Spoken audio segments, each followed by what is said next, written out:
Dear friend, आज हम आप लोगों को इस क्लास में सेंटेंस के बारे में बताऊंगा।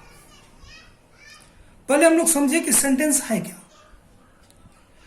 जब भी हम किसी सेंटेंस के बारे में सोचते हैं तो हमारे दिमाग में आता है कि बहुत सारे वर्ड्स जब एक साथ जुड़ जाते हैं तब सेंटेंस का निर्माण होता है। इसका डिफिनेशन भी है कि a group of words which makes a complete sense is called a sentence। यानी शब्दों का वैसा ग्रुप जो एक कंप्लीट सेंस देता हो, एक अर्थ देता हो, उसी को हम सेंटेंस कहते हैं। जैसे इस किताब में एक सेंटेंस दिया हुआ है, लिटिल जैक हॉर्नर सेट इन ए कॉर्नर। ये एक सेंटेंस है। एक लड़का का नाम है लिटिल जैक हॉर्नर जो एक कॉर्नर में बैठा है।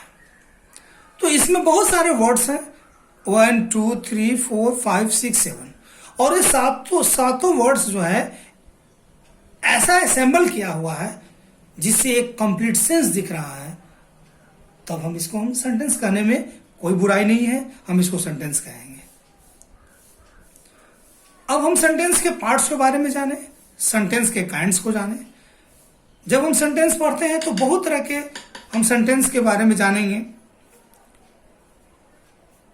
इसमें सबसे पहला सेंटेंस है असर्टिव सेंटेंस, दूसरा है इंट्रोगेटिव सेंटेंस, तीसरा है इंपेरेटिव सेंटेंस और चौथा है एक्सक्लेमेटरी सेंटेंस।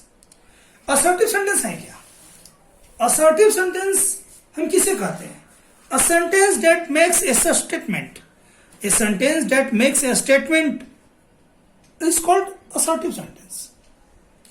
जिससे एक स्टेटमेंट दिखे, जिस सेंटेंस से लगे कि एक स्टेटमेंट है, तो उसको असर्टिव सेंटेंस कहते हैं। अब हम असर्टिव सेंटेंस में आते हैं कि स्टेटमेंट दो तरह के होते हैं। जब हम सीधे बात बोलते हैं, जैसे कि Radha is a beautiful girl, तो एक स्टेटमेंट है, राधा एक सुंदर लड़की है। फिर हम एक सेंटेंस को बोलते हैं कि Mohan is not a good student, Mohan एक अच्छा विद्यार्थी नहीं। तो दो तरह के सेंटेंस होते हैं, दो तरह के असर्टिव होते हैं सेंटेंस होते हैं।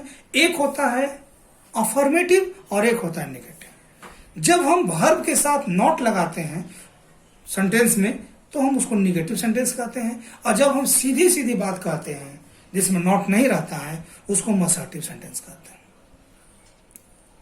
अब हम दूसरे सेंटेंस के बारे में जाने, इंट्रोगेटिव सेंटेंस। इंट्रोगेटिव सेंटेंस किसको कहते हैं? A sentence that asks a question is called interrogative sentence. Interrogative sentence वैसा सेंटेंस होता है जिसके माध्यम से हम एक प्रश्न पूछते हैं, हम प्रश्न करते हैं, उसको हम इंट्रोगेटिव सेंटेंस कहते हैं। जैसे हम किसी विद्यार्थी को बोलते हैं कि व्हाट इज योर नेम, आपका क्या नाम है, तो यह एक इंट्रोगेटिव सेंटेंस है क्योंकि इस सेंटेंस से एक प्रश्न दिख रहा है। अब हम तीसरे सेंटेंस के बारे में जाने, इंपेरेटिव सेंटेंस। इंपेरेटिव सेंटेंस क्या है? इंपेरेटिव सेंटेंस एक ऐसा सेंटेंस है जिससे कि ऑर्डर पता चलता है, जिससे कि एडवाइस पता चलता है, जिससे कि कमांड पता चलता है, जिससे कि फॉरबिडन पता चलता है।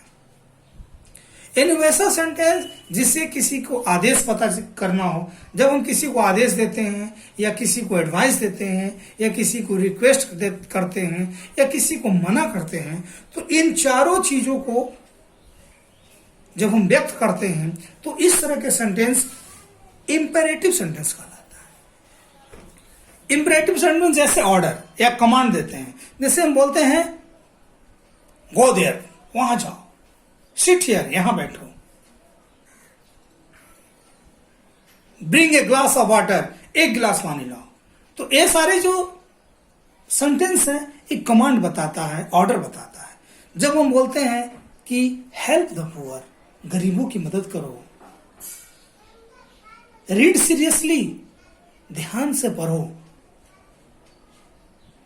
ओबे योर पेरेंट्स, अपने माता पिता की आज्ञा मानो, इन सभी सेंटेंस से एडवाइस पता चलता है। जब हम किसी को मना करते हैं, जैसे कहते हैं कि don't touch the electric switch, don't play in the sun, धूप में न खेलो। तो इन सभी सेंटेंसों से ऐसा लगता है कि हम मना कर रहे हैं, फॉरबिडन कर रहे हैं, तो इनको भी हम इंपरेटिव सेंटेंस कहते हैं। और तो हम देख लिए ऑर्डर शो करने के लिए, एडवाइस शो करने के लिए। अब हम रिक्वेस्ट पर आते हैं। जब हम बोलते हैं कि please help the poor, please help me, please right this words for me, तो ये सब चीज से जब प्लीज लग गया तो इससे हम रिक्वेस्ट पता चलता है। इन सभी सेंटेंस भी हम इंपरेटिव सेंटेंस में लाते हैं, इंपरेटिव सेंटेंस के होते हैं। अब हम सेंटेंस के चौथा भाग एक्सक्लेमेटरी सेंटेंस के बारे में चर्चा करें। जैसे किताब में भी लिखा है कि sentence that express a strong feeling is called exclamatory sentence. जिससे कि स्ट्रॉन्ग फीलिंग पता चलता है, जैसे मन की भावना पता चलती है। जैसे अगर हम बोलते हैं hurrah I have won the match, वाह हमने मैच जीत लिया, तो hurrah I have won the match, ये पूरा सेंटेंस एक स्ट्रॉन्ग फीलिंग है, हमारे अभिव्यक्ति है। जब हम खुशी में किसी चीज को प्रकट कर रहे हैं, व्यक्त कर रहे हैं। जैसे बोलेंगे alas Mohan is dead, Mohan मर गया, इसी में दुख व्यक्त हो रहा है। जब हम किसी को शाबाशी देते हैं, bravo you have done well, तुमने बहुत अच्छा किया। तो इस तरह से हम सेंटेंस के इस चार भाग के बारे में जाने कि सेंटेंस क्या है, सेंटेंस के कितने प्रकार होते हैं। हम समझते हैं कि अब आपको सेंटेंस के बारे में समझने में कोई दिक्कत नहीं होगी। धन्यवाद।